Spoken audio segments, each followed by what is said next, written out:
Actually, this clip is way too good for what his rank is. I think he's like, I think he's kind of low elo. Okay, I'll say he's diamond, from what Sarah just said. Okay, she said low elo and you said diamond. Diamond is not low elo. Diamond is kind of low elo. Diamond is kind of low. What do you consider silver then? What do you call that? I will not speak. I will not speak. Oh wow. Sarah, what's low elo? Honestly, I think you're low elo until you're in like Radiant lobbies. Like the game is so different in Radiant, and like even then, pugs are still pretty bad. I'm sorry, I hate to say it, but.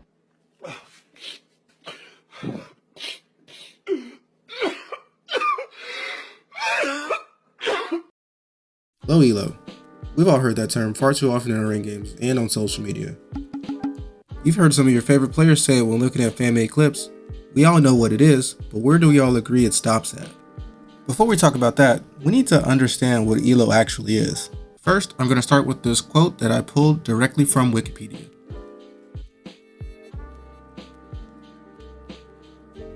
Essentially, the system works like this. Players around the same skill level go head-to-head against each other. Team A might have a higher rating or elo than Team B, but the rating is close enough for the game to be fair. If either team loses, they will go down in rank rating, commonly referred to as RR. Meanwhile, the winning team will gain RR and slightly go up in rank. If a player goes through enough losses, then they will demote in rank. Players will repeatedly go through this process in order to achieve the highest rank possible. Now that we have a basic understanding of what elo is, let's talk about what it looks like in-game. Valorant consists of 9 ranks: Iron, Bronze, Silver, Gold, Platinum, Diamond, recently added Ascendant, Immortal, and Radiant. Each rank has 3 divisions except for Radiant, but we'll talk more about that later. Ascendant was added to the game in response to a lot of higher ranked players feeling like there were too many players in Immortal and Radiant lobbies who did not deserve to be there. This was partly due to the fact that Valorant was suffering a big boosting problem in episode 4. And the fact that you could get Immortal and not lose it due to the lack of rank decay didn't make the problem any better. We're familiar with the ranks, now let's determine what is low, mid, and high elo. Full disclosure here, these placements are going to be based off of data from Valorant's rank disparity and my own personal opinion. You may disagree with me, and that's okay. I'd be more than happy to hear about what you think about what I'm going to say in this video in the comment section. So what are we calling low elo? Well, there are 9 ranks in the game, so one may assume that it's safe to have the ranks look like this. You wouldn't be wrong to think that way, but I'm not going to do it like that. I'm going to be putting Iron, Bronze, Silver, Gold, and Platinum in low, and here's why. I want you to picture a line graph. If we think of rank improvement in Valorant, you would probably imagine a linear progression. In reality, improving in anything gets harder and harder as you attempt to reach the skill ceiling. So picture it more like an exponential graph, where no matter what, if you stay committed, you will reach higher ranks. Eventually, it will get harder and harder to not only jump between ranks, but to jump between divisions within each rank. Here's where I put myself into the conversation.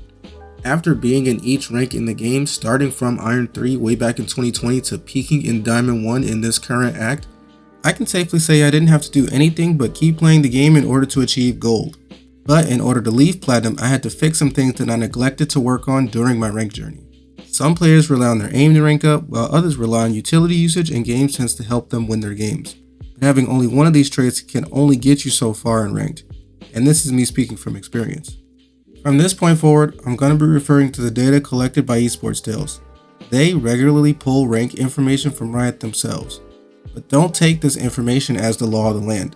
Even though according to them, Platinum is technically the top 12% of the game, it takes a solid combination of all of these traits and more in order to rise in the ranks. Once I started to become a better player overall, I was able to get out of Platinum and into Diamond. I've been in and out of Diamond since episode 5, Act 3. I can confirm that I can feel the difference in skill between a Diamond 2 and a Diamond 3. I can especially feel the difference when I get an Ascendant in my games. Platinum is only 1 rank away from Diamond, but Diamond is in the top 7% of the entire player base, which is a huge difference. Before that point, all I had to do was play the game, and if I was persistent enough and got enough wins, I would rank up. When I got to the end of Platinum, it was the first time I noticed I had to play the game differently from how I was before. I couldn't just play on autopilot or pick whatever character I wanted. I had to adapt to what the enemy team was doing each round. Eco rounds were not rounds we were guaranteed to win. In short, I would say that low elo ends at Platinum, because you can get there without being much of a good player overall. which means that I consider Diamond to be the start of mid-elo. Mid-elo is not as big as low elo because of the skill gap, a trend that I hope you've paid attention to. To me, it ends at Ascendant. I have this opinion because you have to remember that from Diamond 1 onwards, it gets increasingly difficult to go up in ranks. Ascendant consists of the top 2.6% of the game at the time this video is being made. With this boost in overall player quality, the game at its core becomes a completely different experience from what lower level players are used to. Team composition matters, utility usage becomes more coordinated, and in-game leading becomes more and more prevalent. This is especially evident once we enter the final 2 ranks of the game. To call back to the clip I showed in the beginning, version 1 Sarah thinks that rank does not become challenging until you reach Radiant. Keep in mind, Sarah is an incredibly talented player who has some of the greatest mechanics I've ever seen. It's a little unfair to use her view of the game compared to the many other pros and high level players out there. So to balance it out, I'm gonna throw Immortal into the start of high elo. Immortal consists of the top 0.7% of the player base.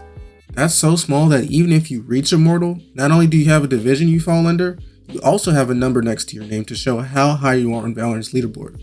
The same thing goes for Radiant. Radiant consists of only the top 500 players in the entire world. That's a whopping 0.3%. So to wrap things up, here's what the final list looks like.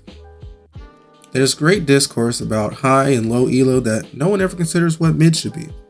With that addition, I hope that the entire player base can talk about it from a different perspective. Someone in Radiant is going to have a different opinion about this compared to someone who's in Silver.